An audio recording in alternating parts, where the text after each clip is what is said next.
Welcome back to part two of Head to Head. We've been talking about liberal Zionism. Is there a contradiction between liberalism and Zionism? Our guest today is the former Foreign Minister of Israel, Shlomo Ben-Ami.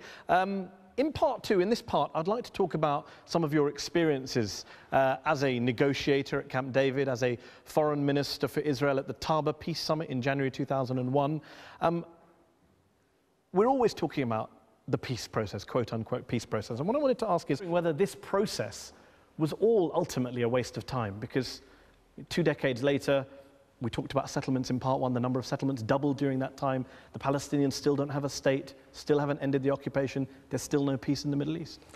Well, it was not a waste of time. I think that we reached a point where we all understand what is the price of peace. When we came to the Madrid Peace Conference, we thought that peace is not about all the land, and the Arabs thought that it is not about all the peace. Today we do understand that this is about all the land and all the peace.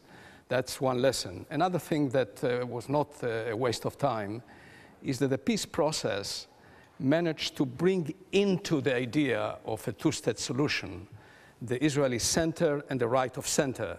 What is a waste of time is to insist on the paradigm.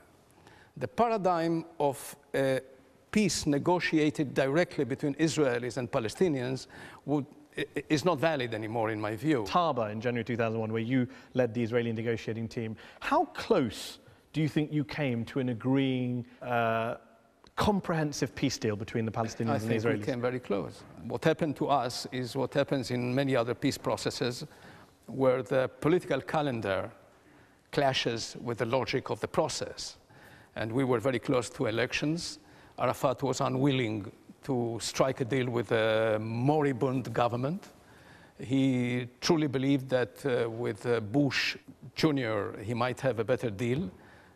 He remembered Bush Sr., but Bush Jr. turned out to be not the son of his father. Your old boss. It turned out to be the son of Reagan. But your old boss, Ehud Barak, didn't really want to do a deal either. That's not true. He was very keen on having an agreement.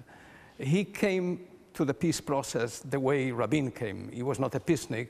He saw it as a central pillar for Israel's security. And he wanted it very, very strongly.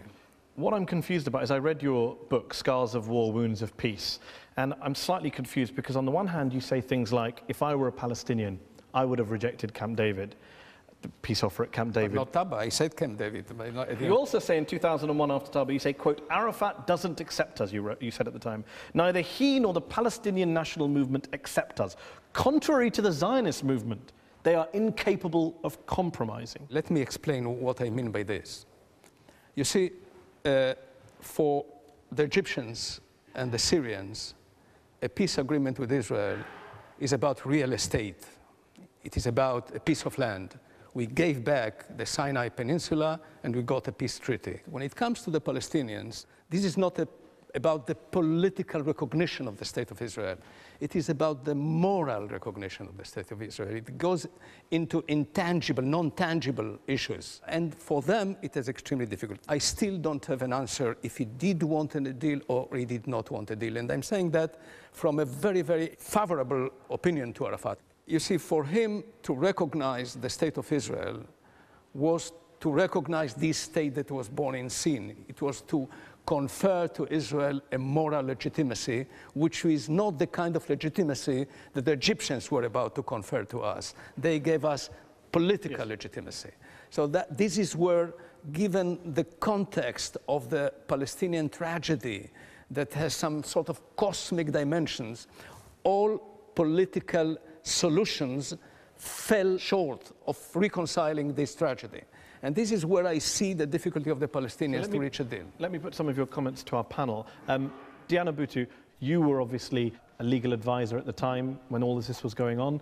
Were you incapable of compromise? Look, I was also present at Taba, and this is what compromise is in the Israeli mindset. They take the land, claim that it's theirs, and then they make concessions on land that doesn't actually belong to them.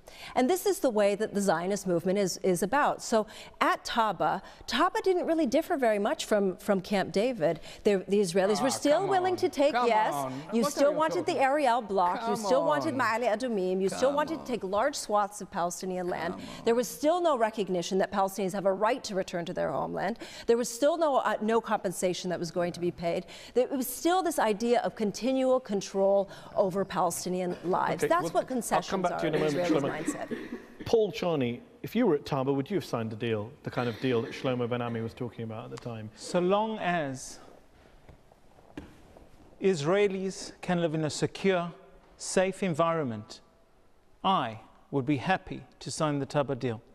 Paul privileges Israel's security. For him, what matters above everything else is Israel's security. He completely ignores Palestinian rights, both individual rights and collective rights. Now, the trouble with the Israeli concept of security is that Israel wants 100% security for itself, which means zero security for the Palestinians.